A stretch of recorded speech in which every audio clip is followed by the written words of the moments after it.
Hey, we're the Untitled Film Project Podcast. So glad you found us. We are members of the Music City Film Critics Association, and our association, our colleagues, have all decided on our year-end awards for 2024. We're going to share some of those with you. We're going to talk about them, and we're going to say what we think maybe we got right and maybe some things that shocked us a bit. And nobody was wrong. Yeah. No, nobody was wrong. Aside from Gover. You were shocked by something, though, weren't you? Yeah, well, I'll just say that, probably shocked's probably the wrong word, but I was disappointed in my fellow critics for not nominating, at least in the top three, Heretic for Best Screenplay. Because this is a movie that, yes, I really loved, and I'm trying not to be biased here. I really do think this is a legit beef.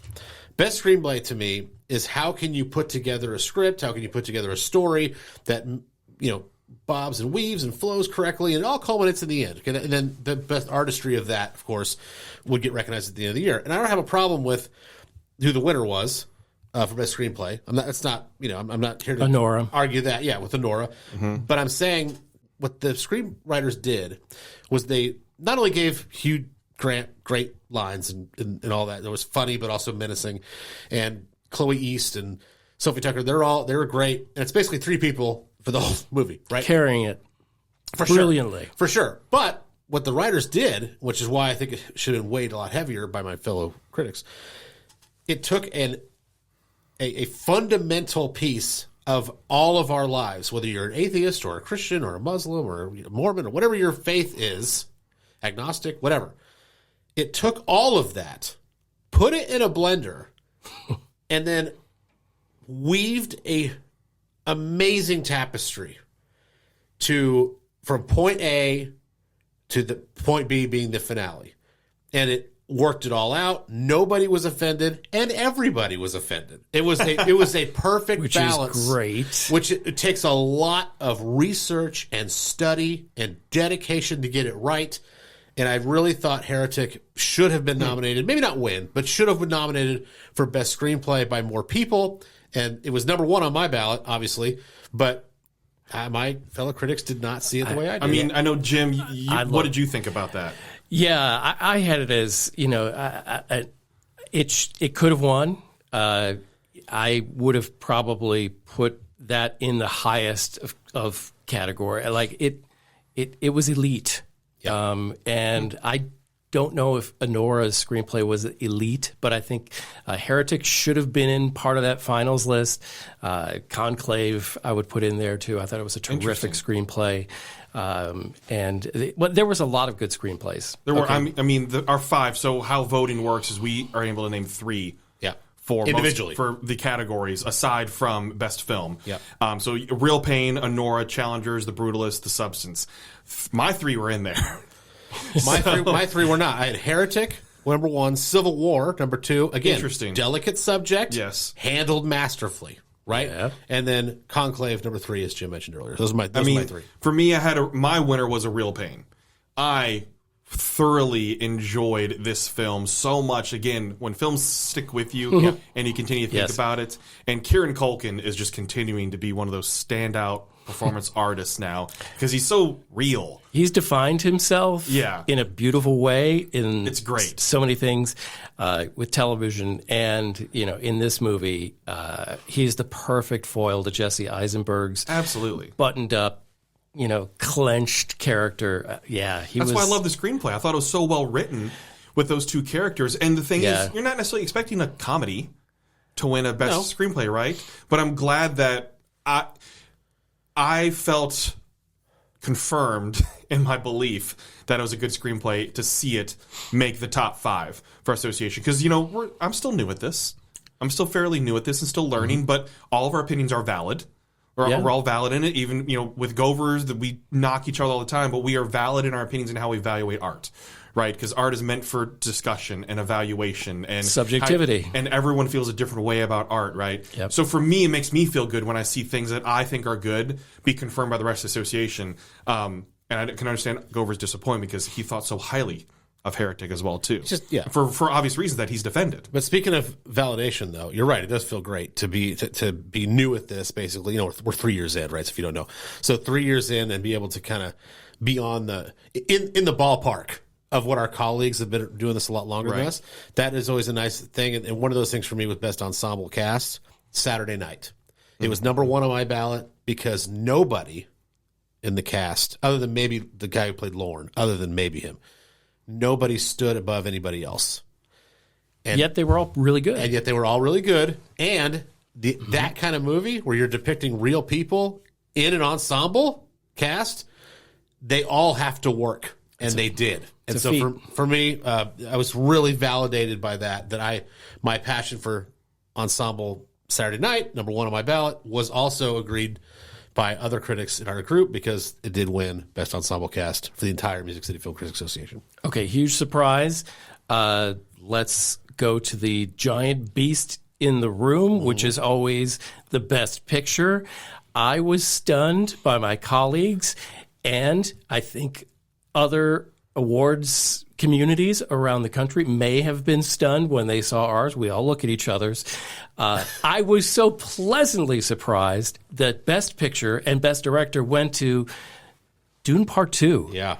And so often, science fiction does not get any respect in the awards community except for visual effects or sound or something like that. They're going to give you a technical award. But this year, I had Dune. It was very difficult to pick a Best Picture for me, but I had it as my Best Picture. I'm like, what? Whoa, really? I did. Okay. I thought, and Denis Villeneuve, who I thought is just a treasure and is going to be bringing us more great stuff for years, I hope. It just worked on every level. The screenplay, in acting, in visual effects, in just storyline. Everybody that appeared in it was spectacular, and it was beautiful, and it was compelling.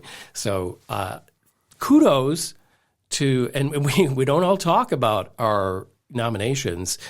When we do it, we just submit them, and somebody counts them up, and it's magical, and it just never happens. So I was so pleasantly surprised that Dune Part 2 was the Best Picture from our association. And I think too, with this year, there are so many different movies depending on, say for Oscars, right? Yeah. There's depending on how the Academy starts rolling. There's so many different films that I think could win. Yes. Oh, yes. It's completely open. It's a very open field this year. It really is an open field because you could have the people that really did enjoy Wicked. Right. Like, really enjoyed Wicked. It was number one on my ballot as well, too, for so many reasons, and I can defend those reasons. But Dune was number 2 for me on there. And then Sing Sing is another one. You have Nickel Boys. You have impactful movies. So the Academy's leaned that way before with movies of impact instead of like full-on production value. Right. You could have ones that are a little bit probably out of left field. I think Honora is one of those ones that it's divisive movie. Amelia Perez is the same way. Yeah, Amelia Perez definitely. Like that's one of those things that surprised a lot of people in the Golden Globes. And that's a very divisive movie as well in terms of the feedback from general audiences. Oh yeah, because the way the movie was made. And I noticed in ours, we kind of voted more straight line, and how we have to vote as well too. It has to be theatrical releases, things like that. So I don't think Netflix typically gives as much love in our association unless it has like a Glass Onion type of thing, or unless they screened it for us. Right. Yeah, a little bit. And also, I totally expected the Foreign Press Association to love Amelia Perez. It's just their type of movie. So if you've been watching the Golden Globes at all or following them, it's just, I mean, it's a wild movie, and I was so entertained by that movie. I never knew what was going to happen next. It took a lot of chances. Not all of them were home runs, but I was never bored, and it's right up their alley. So let's discuss a little bit Amelia Perez. Yeah, we see to be upfront, we sometimes get materials from studios. To encourage us to review films. Netflix continues to do this. We received a big box on Amelia Perez. Lots of stuff loaded in this box. Yeah. Okay. Stills from the movie. We had What else? The script, the screenplay. So much. There's a vinyl, I believe. Yeah. Vinyl. So we got a lot. So there was 100% a marketing campaign by Netflix for this film to get more views and to get people interested in it. Jim, do you think that affected anything at all, or do you think people already had their mind made up about Emilia Perez before the marketing materials hit? Not saying they bought an award. It's more they do this for a reason to bring attention to something they believe in. Yeah, it's to get eyes on it. Right. And I might have ignored Emilia Perez because it's a hard movie to define. Yes. Mm-hmm. And I think it probably would have taken too much bandwidth from me. So I would have said, maybe if I get to it. But because they had sent so much stuff, I'm like, all right, I'll check it out. So it didn't influence my, decisions and nominations, but it definitely got me to watch it. That's a great way to say it. When I get those boxes and big things, I'm more excited. If I haven't watched it already, like the Glass Onion one we'd already seen, right? It was awesome. Yeah. But when they send us stuff like that, yeah, for sure. It's like, okay, you did something nice. I will make time to see your movie. If it's not a movie that's already on the radar, right? Like Emilia Perez, I think we can all agree was not on the radar until we got the package, and then was like, okay, we'll pay attention. And look at the cast. Yeah, right, exactly. Yeah. So there's a reason they do that, but I don't think it's to buy votes. I think it's to buy eyeballs. And that's what's going to be curious and how the Academy goes, because you have a lot of people with Emilia Perez, and I know we're spending a lot of time on this, but there's a reason to discuss it, because how so many people worldwide are feeling about the film. And the reason why, if you're not aware, is you have French filmmakers making a movie about people that are Latin American, Drug lords. okay, that Mexico City. So Mexican with American actors. Right. There's so much at play here that people feel like there's so much divisiveness that there. Sure. And there is a message in the movie, and I don't know if it's a giveaway. I'm not going to give away the twist of this film. But there's not going to be people. There's going to be a significant amount of people who are not going to like that message, that it's even approached in a film. I thought it was approached pretty fairly, because they took something that could be divisive, and I think some would say, "Oh, they celebrated that." I don't like that they did that. And then if you stay with the film, you see they show you all the good and the bad that go along with it, the difficulties. So there's some credit that I think Emilia Perez deserves for not giving a one-dimensional view of that twist. So let me pose this question to you all real quick, not to just continue to list things, but for the MCFCA, our association, the Best Picture nominees were Anora, Challengers, Conclave, Dune Part 2, Nickel Boys, Nosferatu, Sing Sing. I thought you said Nickelback. No. Look at this photograph. How could you remind me? Sing Sing, The Brutalist, The Substance, and Wicked. Let's say if those are the nominees, for instance, not that they're going to be for the Oscars, for best film, right? Would any of those absolutely piss you off or frustrate you? It's like, I cannot believe that one won. Yes. Anora. Okay. Annoying. I do not get the love for this movie.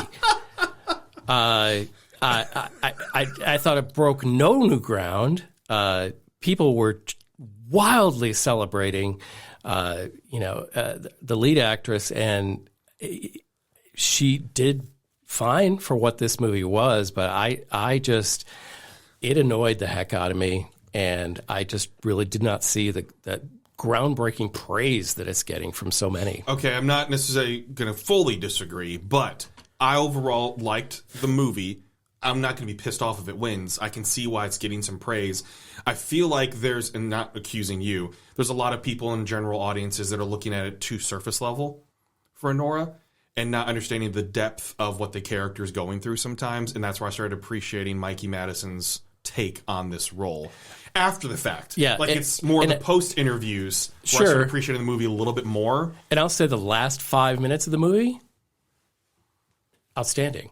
Yes. Outstanding. That last scene changed, like, it bumped it up a little bit. Yeah, right? I was going to just unload a, like, what are you talking about? Last scene, I go, wow, that was pretty good. The depth of the character. There's more. merit there. Yeah. Yes, absolutely. I think what is getting Honora so much praise is not even necessarily the movie itself. It's Mikey Madison. Oh, for sure. It's her portrayal. It is. And then there's even some drama around it, too, with the not using the intimacy coordinator as well. With how... But see, I don't know that crap. Like, I don't You know. don't. Right. But a lot of people do. Sure, but I'm People saying, that like, vote do. But that's not part of the movie. I don't think that's a criteria that should No. affect it. No. Thank you. It shouldn't be, but we all know that outside things affect your brain No, and that's how you true. look at No, stuff. that part's true. If you say it doesn't, you're full of shit. Ezra Miller. Right. Yes, Okay. great example. Okay, so Great that's what I'm example. saying is some of these movies, like, I started appreciating Wicked even more after the fact. I started learning more about the process of making the movie, the production design, what's beautiful on screen, but I appreciate it even more. I'm like, they planted how many tulips? Like, the commitment to making the movie. Nosferatu. You learn more and more about Bill Skarsgård's commitment to that character. I appreciate the movie more. Yeah. I hear more from Mikey Madison about the role and how much those last 5 minutes meant for the character, things like that. I appreciated her performance more. Like, the appreciation for a movie doesn't always have to be immediately right after the film. I learn more and take in more, and it helps me judge the movie a little bit too, and I learn about the process. Hear from the directors, because maybe I hear the director say something absolutely stupid. I'm like, well, I don't like the movie as much anymore. That was your intent? Right. So that's what I'm saying is there's always outside influences that can affect it.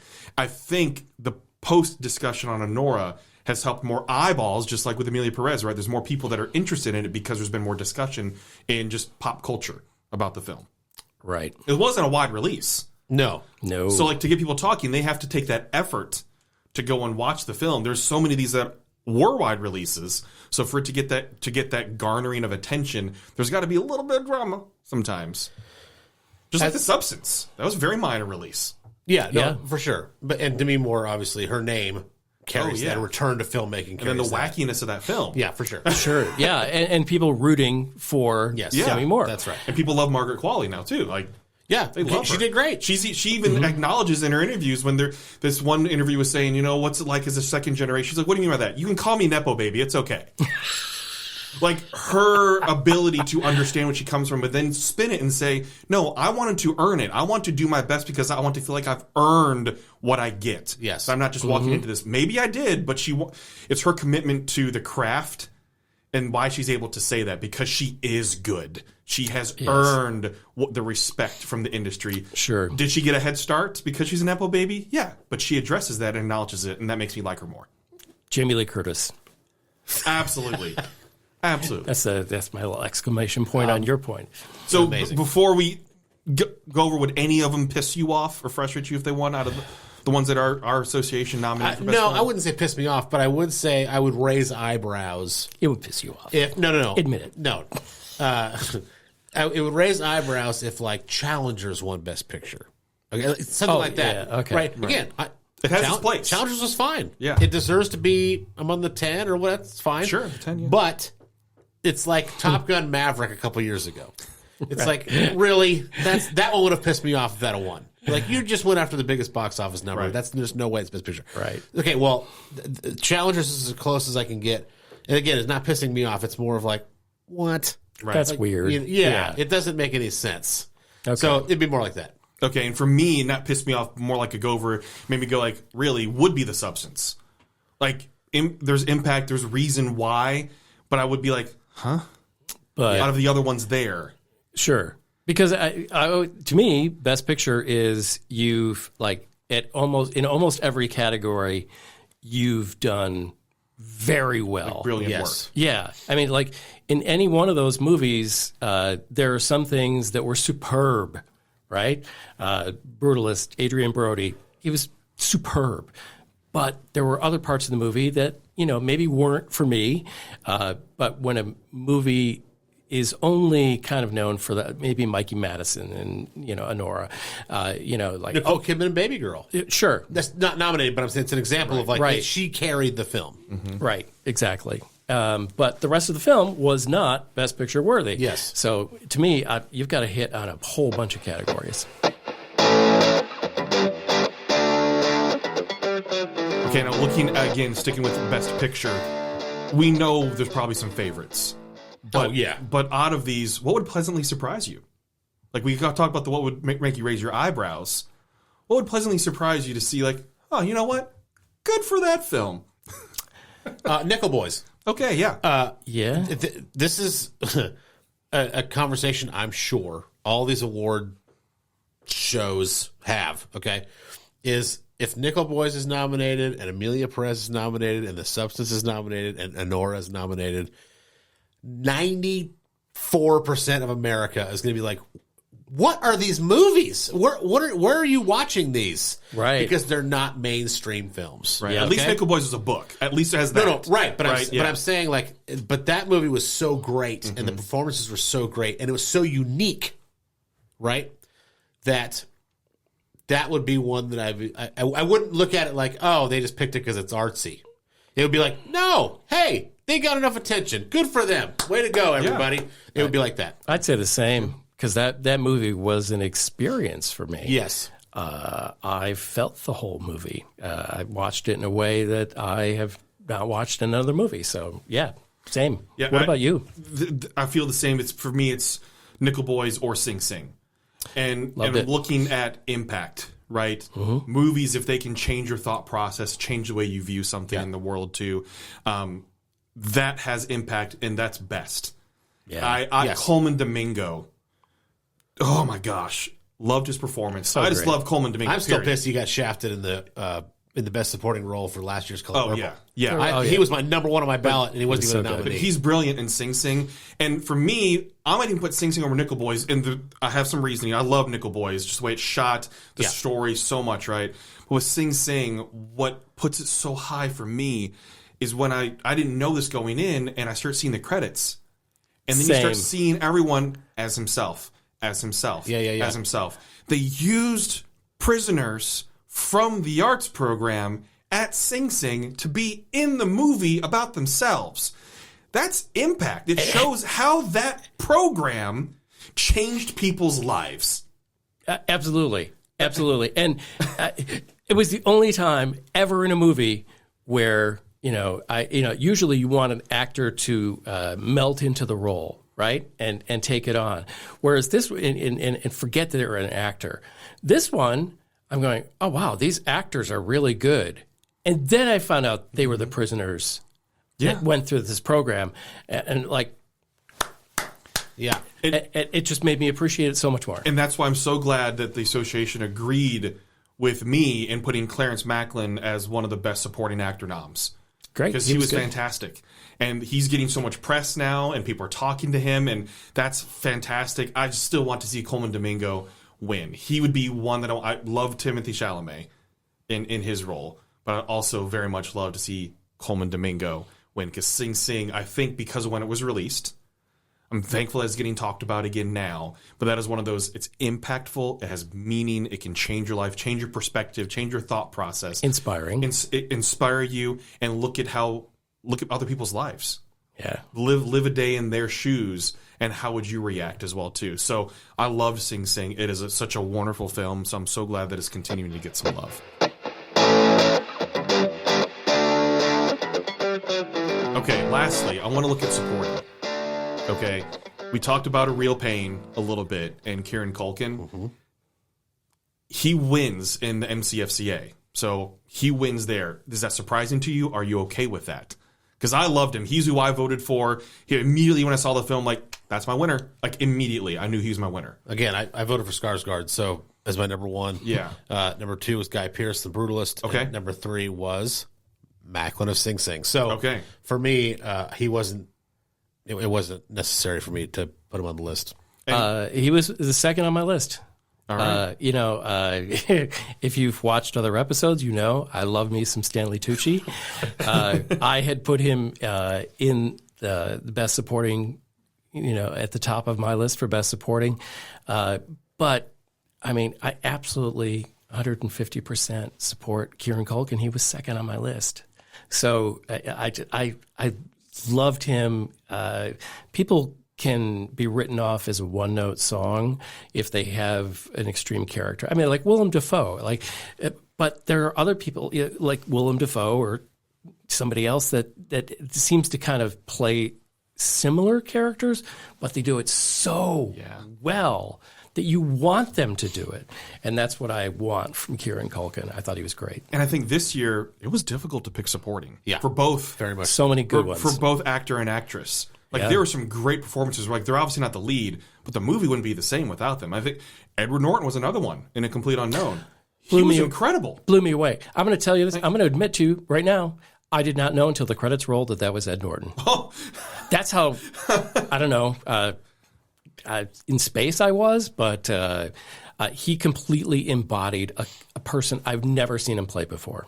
That's when you know there's impact, right? Yeah. So I almost love the supporting categories more because it's showing how a movie would not be the same without this one actor that maybe only had 10, 15 minutes of screen time. But they made that much of an impact that they deserve to be recognized for it as well, too. Yeah.